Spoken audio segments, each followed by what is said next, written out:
Hi guys! So for today's vlog, i-share ko sa inyo yung IO experience ko as ex-OFW na 12 years sa Taiwan na nag-travel ulit sa Taiwan after 2 months ng uwi niya dito sa Pinas. Ang ipin-prepare ko lang na documents is konti lang kasi wala pa naman tayong trabaho. Sobrang confident. Meron tayong itinerary, 14 days ako doon.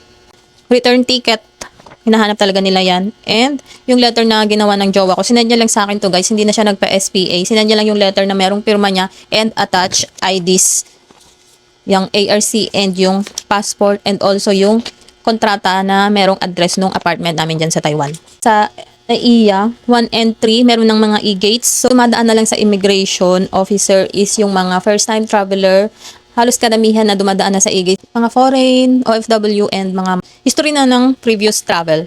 Kapag nag-fill out kayo ng e-travel guys, makikita nyo doon kung allowed kayo sa e-gates or kung doon lang kayo sa IO. So, sa case ko, hindi ako allowed sa e-gates kasi nga wala ba akong record ng travel. Ang travel ko is OFW dati. So, yun. Tapos yung Vietnam ko is hindi siya counted kasi sa Taiwan ako nanggaling. Wala na masyadong pila doon sa immigration. Pagdating ko, as in walang tao, diretso na agad sa IO.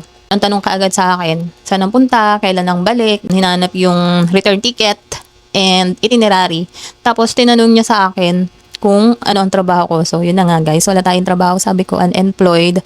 Doon na siya nagtanong-tanong pa. Kaya yun, nasabi ko na kasi kagagaling ko lang ng Taiwan. Ano siyang napaisip kasi doon ako ulit magta-travel. 12 years ako sa Taiwan. Tawag siya ng isa pang IO. Merong binigay sa akin ng papel na fill upan.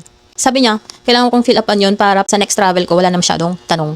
Then yun, pinapasok ako sa loob, medyo parang, wow, ito na yun, may experience ko na yung mga napapanood ko na ganyan. Ano ba, may experience ko ba yung ma-offload? Fill out na ako doon. Mga basic information lang naman about dun sa travel nyo. Meron dun sa likod na statement. Bahala ka na kung na ilalagay mo. Ang nilagay ko na lang doon is yung nga sa travel ko, tapos babalik ako, ganyan, ganyan. Basta yun na, ikaw nang bahala ko nung ilalagay mong statement doon para mapapayag mo yung officer. And then, nag-antay ako ng, hindi naman ganun katagal, buti na lang din, medyo maaga ako nagpunta doon sa airport. And yun nga, may nakasabay nga pala ako doon, guys. Sabay kami nag-fill out doon.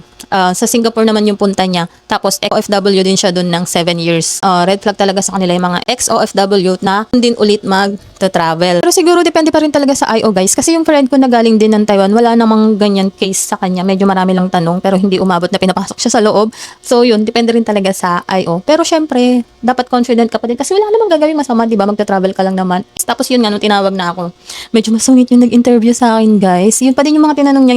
Kung ano yung tinanong sa akin yung mga unang IO, yun din yung tanong niya sa akin. Hinanapan ako ng, kasi nga yun nga, di ba may letter na ginawa yung jowa ko. Tinanong niya kung ilang years na kami. Tapos hinanapan niya ako ng pictures namin ng sa iba't ibang lugar. Yun nga, nakakaano guys. Kasi hindi ako nakapag-prepare ng pictures namin. 4 na pictures ang hinanap niya sa iba't ibang lugar. Kaya niya yung email dun isesend. Tapos siya na ang nag-print kasi yun nga wala akong pin-repair. Medyo natagalan ako kasi naghanap pa ako ng iba't ibang lugar ng mga picture namin. Ang layo na. Masyadong madaming pictures sa cellphone ko guys. Medyo naiinis na siya sa akin kasi ang tagal-tagal ko. Tagal lang talaga, napipikon na siya sa akin. Tapos huling hinanap niya sa akin is yung bank statement.